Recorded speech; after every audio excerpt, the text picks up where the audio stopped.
Bom, muito obrigado a todos que estão aqui presentes na Sala Tatuí e nos acompanhando ao vivo pela internet. Eu queria aproveitar o lançamento do livro Videogame, A Evolução da Arte, que eu escrevi e publiquei pela Lote 42 para pontuar como os games influenciam a vida contemporânea. Os jogos atingem a todos, mesmo aqueles que nunca pegarem um joystick. Os que acompanham a cena cultural do Brasil recentemente com uma dúvida. Por que um governo que se coloca contra a arte, contra a educação e contra a cultura privilegiou os videogames com cortes de impostos? Como vamos ver, há por trás disso um agrado a uma comunidade que ao mesmo tempo é gigantesca e é isolada. O fato do alívio fiscal ter pego de surpresa muitas pessoas já serve como porta de entrada para a discussão. Embora traga benefícios práticos pequenos, é uma decisão esperada pelos jogadores e desenvolvedores brasileiros há décadas. Por uma distorção tributária, videogames pagam mais impostos do que uísque e um revólver. A medida do governo é o primeiro movimento para remediar isso, porque ninguém tinha visto antes esse problema que atinge 75 milhões de jogadores no país. Vamos então para a questão de fundo. O que é videogame? Para a Warner era sinônimo de lucro. A companhia comprou no final dos anos 70 a Atari, que pode ser considerada a primeira startup da história.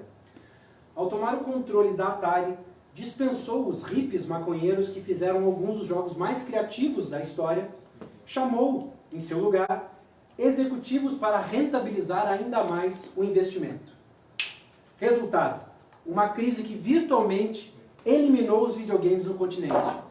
A crise foi tamanha que a solução para o excesso de estoque foi enterrar cartuchos no deserto. Videogames foram vistos como uma moda passageira, um livro de colorir daquela época. Em 1985, a Nintendo trouxe para este lado do globo o Super Mario Bros. Para não espantar pais e mercado, jurava de pé junto que o aparelho que ela vendia não era um videogame, mas sim um sistema eletrônico de entretenimento. A Nintendo é uma empresa fundada no século XIX. Durante boa parte de sua trajetória, se especializou em atender o público infantil com brinquedos. Conseguiu, assim, disfarçar e convencer a América de que seu aparelho era melhor do que a baixa qualidade apresentada pela Atari alguns anos antes. As crianças estavam seguras. Videogame é coisa de criança? Videogame é coisa de criança? Os quadrinistas dividem a dor dessa percepção limitada. Essa queimou uma ponte. Quero apontar outros dois argumentos que isolam a comunidade de jogadores do debate público. A segunda causa da separação é sua necessidade de habilidades motoras. Na maior parte dos casos, raciocínio e reflexos dos usuários são colocados à prova. Já imaginou se esta cena do filme Parasita fosse repetida até que o jogador conseguisse passar? A sensação de falha é frustrante e a tela de game over não cai bem. Pode ser que no set o ator não tenha interpretado a cena corretamente. Foi obrigado a repetir exaustivamente até acertar. No videogame, o espectador é, em parte, esse ator. Essa sensação de não pertencimento por falta de aptidão vale para outros âmbitos. Quantas pessoas evitam visitar um museu por não entender? Quantas pessoas se sentem incomodadas em livrarias por se sentirem incapazes?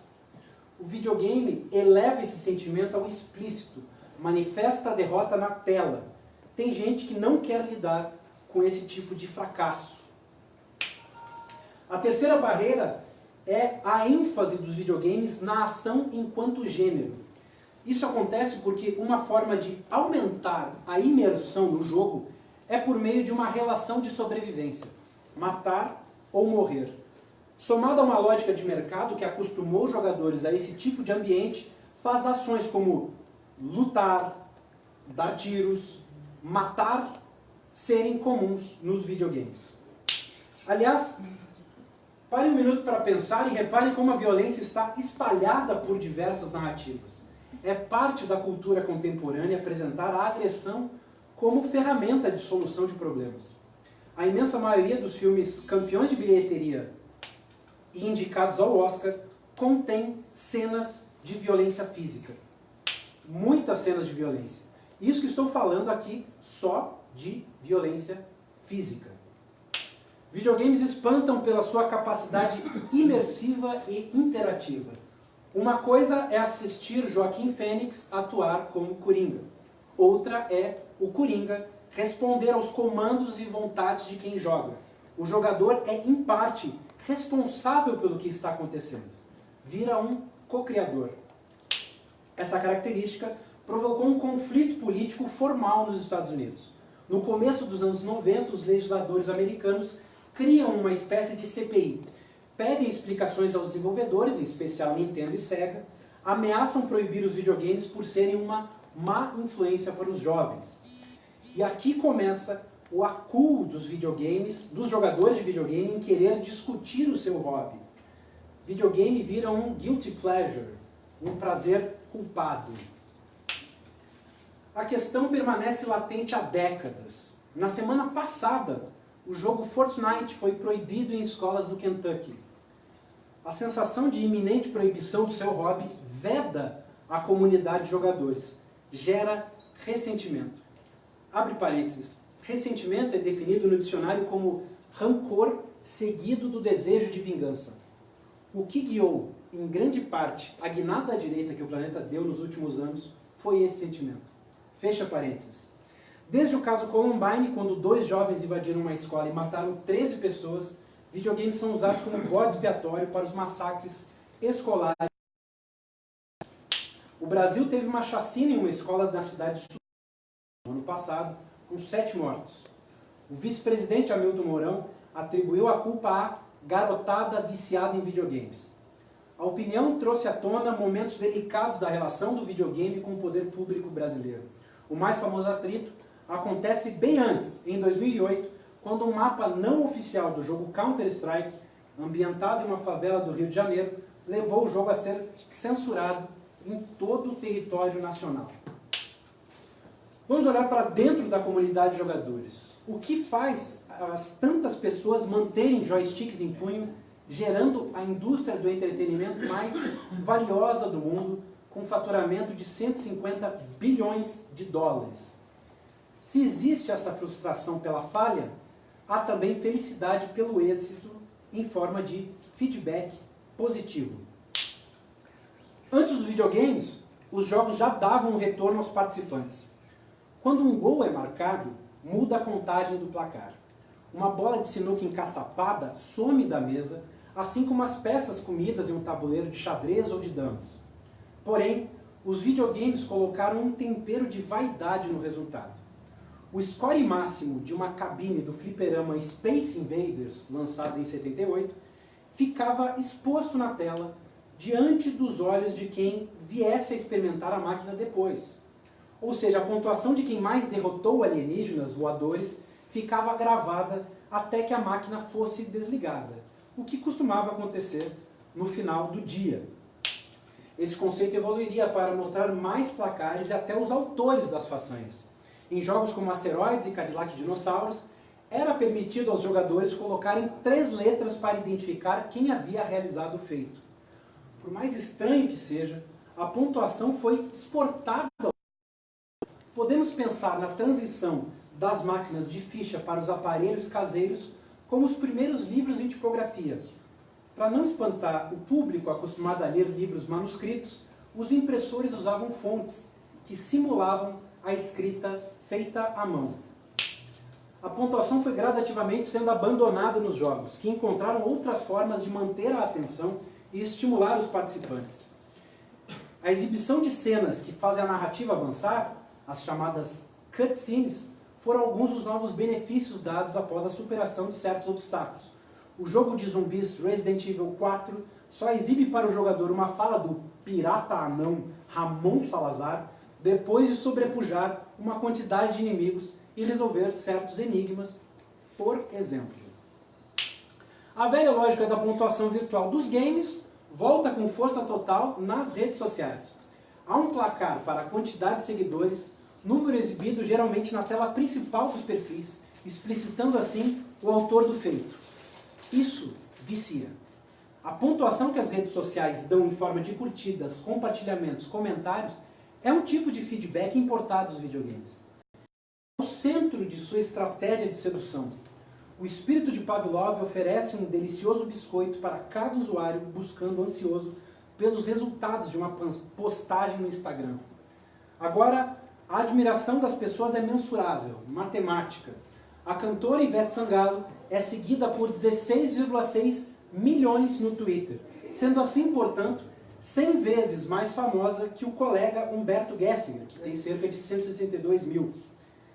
Essa base influencia diretamente no contador mais importante das redes sociais, as reações aos posts. Digamos que uma selfie de um usuário com 1000 seguidores obtenha 10 curtidas. Caso tivesse mais seguidores, provavelmente obteria um resultado maior, afinal, mais pessoas seriam expostas ao conteúdo. Se houvesse tirado a foto de outro jeito, talvez de outro ângulo, ou com boné, faria mais pontos. O feedback direciona o comportamento nas redes, nos prende a ela. As plataformas estão imersas na lógica de mercado. Quanto mais tempo o usuário de Facebook fica dentro de suas diversas redes, mais anúncios o atingirão, portanto, gerando mais dinheiro. Uma forma de mensurar se o conteúdo postado é bom ou não, se merece ser mais disseminado nas redes, é pela quantidade de interações. Há uma brecha importante nessa lógica. As reações podem não serem sinal de aprovação ao conteúdo. As pessoas respondem quando são mais provocadas, quando se deparam com casos extremos. Chegamos a partir dessas questões de ordem mecânica, ordens de regra, de limite, no ambiente que proporcionou as chamadas fake news, desenvolvidas dentro de um marco digital, em que todos somos consumidores, distribuidores e criadores de conteúdo. Mesmo que uma pessoa queira, com a melhor das intenções, apontar que os fatos estão deturpados, já conta com uma reação. Ajuda a alastrar a notícia adulterada. Essa busca por brechas faz parte da cultura dos videogames há muito tempo.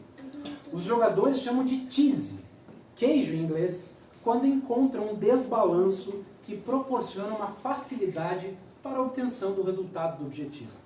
As redes sociais demoram a fazer reparos. Esse tease foi detectado pelo marketing eleitoral, elegendo uma geração de políticos entendidos como outsiders, liberais, antissistemas. Para propagar sua promessa de quebra de estruturas, abusaram de outra estrutura, a das redes sociais. A empresa Cambridge Analytica explorou um terreno até então desregulamentado da propaganda. A operação dessa companhia é antes amoral do que ilegal. É como se nos anos 80 alguém tivesse encontrado uma maneira gratuita de entregar santinhos com precisão milimétrica.